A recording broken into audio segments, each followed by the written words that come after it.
Wendy would be real good. So the other day I called Wendy and I said, "You need a job, Wendy?" "I already got one." I said, "No, I need a speaker." I said, "I let it get late and I don't need a long speaker." And so we roped Wendy in. We're going to give him a few minutes. I think he's got something prepared he wanted to talk about. So I won't be long,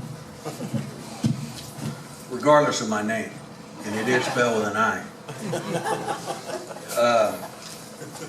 When Brad called me and mentioned this, all kinds of things come to mind, and I'd like to say, when we started this in '05 at my dad's house, and it became a reality, we're in the 10th year. The roping will be the 10th year anniversary already. It's hard to believe that it's 10 years already. And Buck's done a great job with helping us with that. He's always a pleasure to be here. With that, the guy that was just up here, Larry Wiley, served as a treasurer when this thing started for the first 8 years. So there's a lot of people that are involved in this thing that are all community members that keep it going and keep working. This guy can't do it all by himself, the executive director. It takes a ton of folks, and I'm sure we all watch the news to see what's going on in the state and the nation. This group is lucky in that Larry Wiley serves in the local politics. Mr. Fowle is here with us. He does. We have Dickie Jackson. And thinking in the last, over our midterm elections here in Texas, when I looked at it when it was over, I was kind of amazed at the results, because it really didn't sound like it was going to be that way. And I got to thinking about local politics, and to me, it's all that more important for us to know who these local people are and trust them and vote for them and encourage them every bit of the way, because if we're going to wait for help from Washington, D.C., it'll be all over. And I was going to get up here and I wrote down a bunch of cool, checkoff, horse processing, gypsa, funding, which is the only one that got passed so that the government could go on. Everybody knows what cool is?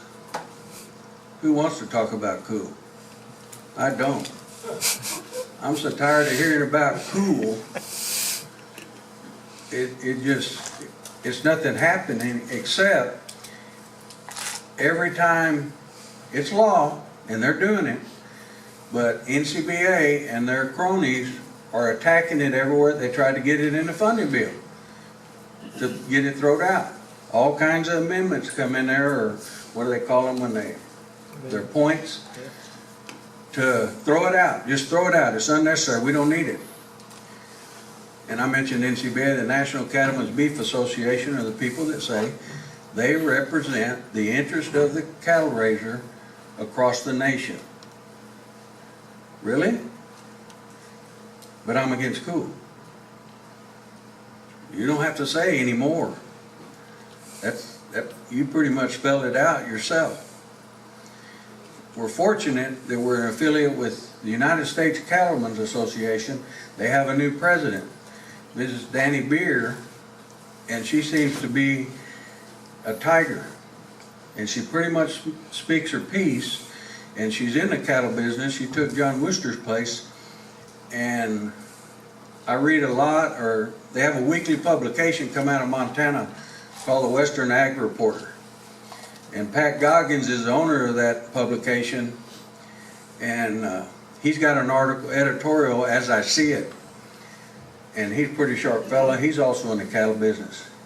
The Dakotas, Montana, Wyoming are working real hard. We have Leo McDonald up there. We all know him. Couldn't ask for a better guy. Leo has to be tired of cool. What is the matter with having a label on a product that says it's made, born, raised, and processed here? In 1983, the Statler brothers come out with a song, American Made, and it started out, everything I buy these days has got a foreign name. That was in '83. So it's not something current that's come down the pike. It's been happening for a long time in what we call free trade agreements. And now Bill can tell you, I believe we're working on trying to get South American beef up here, and they're not shed a foot and mouth disease down there. That would be a disaster. I believe you have something coming up at the end of the month in the legislature. That happens one time. The legislature started today at noon. You have a new Congress, new governor, lieutenant, attorney general, comptroller, ag commissioner, and a whole bunch of senators and representatives. ICA goes up there and meets with these, spreads out as many people are available or want to go, can contact the office, and you can go along on that trip and meet your representative or your senator.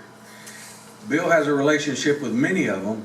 We have an opportunity to go visit with some new folks and tell them how we feel about the rural community and the cattle business. And we're all interested in that. Leave us alone and let us raise our cattle. That ain't gonna happen. You have the clean water and the EPA, that never quits, and it's not gonna quit. We have to take a more active role so that we can help Bill and the office people of ICA, as well as the United States Cattlemen's Association, in accomplishing our goals. And we have to come together in a common interest. There's a ton of ag entities involved that are on both sides of the fence on the cool issue. And the only one that's making money from all of them is the attorneys on both sides, regardless of how they feel. They're impersonal, but they're getting paid. We raise money. This chapter raised money. ICA raised money, sent it to help cool. That's going to be ongoing. We just have to take a stand and tell them how we feel. The rural community is not represented. Some people say they do. Is it? Rural community, we're real close to the border. Everybody knows what just happened. You know, you go through the Sarita checkpoint or Foul Furious, you got to stand in line while the others walk right past you. They don't have to be in line. I don't know if you've been down there lately. It's tough. Foul Furious has got pretty busy. But things to think about in helping the home office, or you want to get involved, call the ICA office and let them know you want to go. It's interesting. It's a day. You do have to go to Austin. I'm sorry to say, that's where it's at. But one day, it only comes around every 2 years. A bill that's going to be introduced is the open carry. I don't know how you feel about that. I might have been for it a couple of months ago, but after what's happened in Ferguson and some other places, I'm not real sure, and being an ex-policeman, that I'd want open carry. That's scary. And it can be real scary, and there's over 100 bills that's going to be introduced that has to do with CHLs and carrying a gun. 6,000 bills were introduced in 2013. A sixth of them were passed. Our legislatures feel like, well, I have to pass a bill to show that I'm on the job. Maybe not. Maybe we need to show them another way, or help them, or see another way.